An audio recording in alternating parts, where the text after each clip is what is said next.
চাকরি প্রত্যাশী আমার ভাই ও বোনেরা, আশা করি আপনারা সকলে ভালো আছেন। আমিও ভালো আছি। সমাজসেবা অধিদপ্তরে একটা দুইটা পদ না, 1485 শূন্য পদের নিয়োগ বিজ্ঞপ্তি কিন্তু অলরেডি শেষ হয়ে গেছে। আবেদনের মেয়াদ শেষ হয়ে গেছে। এখন আসলে এটার পরীক্ষাটা কবে নাগাদ হবে অনেকে জানতে চাচ্ছেন, আমাকে ফোন দিচ্ছেন যে ভাই একটা ভিডিও আপলোড দেন যে আসলে এটার পরীক্ষাটা কবে নাগাদ হবে এবং পরীক্ষা কোথায় হবে, কি বিষয়ে পড়াশোনা করব এবং কেমন কি আবেদন পড়েছে, বিস্তারিত বিষয় আজকের এই ভিডিওর মাধ্যমে আপনাদের জানিয়ে দেওয়ার চেষ্টা করব ইনশাল্লাহ। তাহলে ভিডিওটা শুরু থেকে শেষ পর্যন্ত দেখার চেষ্টা করবেন, বিস্তারিত বিষয় জানতে পারবেন। তার আগে আমি একটু বলে দেব, আপনারা যারা আমার ইউটিউব চ্যানেলে নতুন তারা অবশ্যই আমার ইউটিউব চ্যানেলটা সাবস্ক্রাইব করে রাখবেন, লাইক বাটনটা ক্লিক করে রাখবেন এবং আপনারা কে কোন পদে আবেদন করছেন অবশ্যই কমেন্টস করে জানাবেন। আর একটা বিষয়, কে কোন জেলা থেকে আমার ভিডিওটা দেখতেছেন অবশ্যই কমেন্টস করে জানাবেন। এখন এইখানে এই যে 1400 ক্যাটাগরির যে নিয়োগ বিজ্ঞপ্তি, সকলে অবগত আছেন, জানেন যে বিশাল বড় একটা নিয়োগ বিজ্ঞপ্তি তারা প্রকাশ করেছে। এখানে বিভিন্ন ক্যাটাগরির পদ ছিল। বার্তাবাহক পদ ছিল, অফিস সহায়ক পদ ছিল, ইউনিয়ন সমাজকর্মী পদ ছিল, খালাম্মা পদ ছিল, বড় ভাইয়া পদ ছিল, ইত্যাদি ইত্যাদি পদগুলো, অফিস সহকারী কাম কম্পিউটার মুদ্রক্ষিক পদ ছিল। সকল অবগত আছেন এবং কে কোন পদে আবেদন করছেন অবশ্যই কিন্তু কমেন্টস করে আপনারা অবশ্যই অবশ্যই জানাবেন। এখন এইখানে কিন্তু ভাই 52 ক্যাটাগরি, একটা দুইটা পদ না, এখানে 52 ক্যাটাগরির নিয়োগ বিজ্ঞপ্তি প্রকাশ করেছে। সকলে অবগত আছেন যে আবেদনের মেয়াদ শেষ। আমরা যদি একটু পদগুলো একটু দেখি, যে এখানে আপনার বার্তাবাহক ছিল 21টি শূন্য পদ, অফিস সহায়ক 478টি, পরিচ্ছন্নতা কর্মী 4টি, বাবুর্চি পদ ছিল আপনার 22টি, নিরাপত্তা প্রহরী 15টি।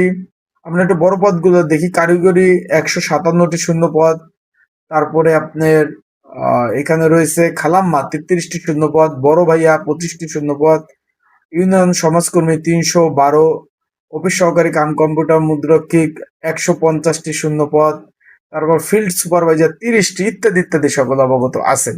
এখন আপনারা পরীক্ষার বিষয় জানতে চান, প্রথমে বলে দেয় ভাই, এখানে এই যে সমাজসেবা অধিদপ্তরের রেকর্ড সংখ্যক আবেদন পড়ছে, যা আপনারা ভাবতেও পারবেন না যে ভাই সত্যি এত আবেদন পড়ছে।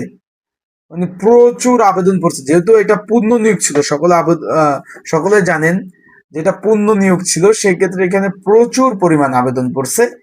এখানে রেকর্ড সংখ্যক সব থেকে বেশি আবেদন পড়ছে ইউনিয়ন সমাজকর্মীতে। তারপর 2 নম্বরে আছে আপনার অফিস সহায়ক পদে আবেদন পড়ছে। বিষয়টা বুঝতে পারছেন, প্রথম সব থেকে বেশি আবেদন পড়ছে ইউনিয়ন সমাজকর্মী, তারপরে আবেদন পড়ছে আপনার অফিস সহায়ক পদের। এখন যারা পরীক্ষার্থী রয়েছেন তাদের বলবো যে আপনারা ভালোভাবে প্রিপারেশন নেন। আগামী আগস্ট এবং সেপ্টেম্বরের মধ্যে এই 2026-এ তারা পরীক্ষা শেষ করে ফেলবে এবং জয়েনও দিয়ে দেবে। বিষয়টা বুঝতে পারছেন, যেহেতু এটা পুরনো নিয়োগ, তারা বেশি একটা লেট করবে না। বিষয়টা আশা করি আপনারা বুঝতে পেরেছেন। এখন যারা পরীক্ষার্থী রয়েছেন বা ক্যান্ডিডেট রয়েছেন, পরীক্ষার প্রিপারেশন প্রস্তুতিমূলক সাজেশন রয়েছে। যদি আপনাদের কারো প্রয়োজন হয়ে থাকে যে ভাই আমার এই সাজেশনটা প্রয়োজন আছে, তাদের বলবো স্ক্রিনের উপর হোয়াটসঅ্যাপ নাম্বার রয়েছে, ডিসক্রিপশন বক্সে নাম্বার রয়েছে, প্রিন্ট কমেন্টে নাম্বার রয়েছে। এই নাম্বারে আপনারা মেসেজ করতে পারেন, যোগাযোগ করতে পারেন।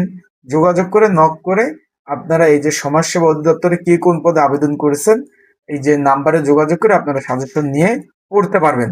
তার মানে আপনারা একটা ধারণা পেয়ে গেছেন, আগস্ট এবং সেপ্টেম্বরের মধ্যে আপনারা কিন্তু অবশ্যই অবশ্যই পরীক্ষা তারা শেষ করে ফেলবে। আপনারা বুঝতে পেরেছেন। এখন কি বিষয়ে পড়াশোনা করবেন, এখানে পরীক্ষা হবে এমসিকিউ আকারে। বিগত সালের প্রশ্ন সলিউশন গুলা করবেন। বিগত সালের বিভিন্ন দপ্তরে যে পরীক্ষাগুলো আছে হয়ে গেছে অলরেডি, সেই প্রশ্ন ব্যাংকগুলো সলিউশন করবেন। বাংলা, ইংরেজি, অঙ্ক, সাধারণ জ্ঞান, এই সাবজেক্ট ভিত্তিক বিষয়গুলো আপনারা ভালোভাবে পড়বেন।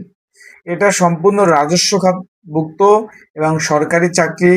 এই চাকরিতে রিটায়ার্ড, পেনশন, অন্যান্য যে আনুষঙ্গিক যে সুযোগ সুবিধা, সকল ধরনের সুযোগ সুবিধা আপনারা এই চাকরিতে পেয়ে যাবেন। আশা করি বিষয়টা আপনারা বুঝতে পেরেছেন। যারা পরীক্ষার্থী রয়েছেন, ক্যান্ডিডেট রয়েছেন, তাদের বলবো ভালোভাবে প্রিপারেশন নেন।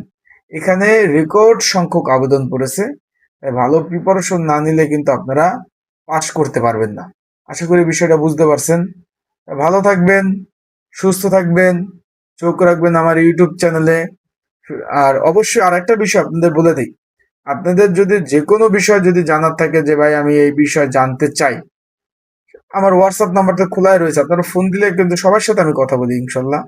সবার সাথে কথা বলি। যদি আপনাদের প্রয়োজন হয় যে ভাই এই বিষয়ে আমি আপনাদের সাথে যোগাযোগ করতে চাই, কথা বলতে চাই, তাদের বলবো যে আপনারা অবশ্যই ফোন দিবেন, হোয়াটসঅ্যাপে নক দিবেন, বা কমেন্ট বক্স আছে, এইখানে আপনারা কিন্তু আপনাদের মূল্যবান মন্তব্য কিন্তু আপনারা কিন্তু প্রকাশ করতে পারেন যে আপনারা কি বিষয় জানতে চান, যে ভাই আমি এই বিষয়ে জানতে চাই।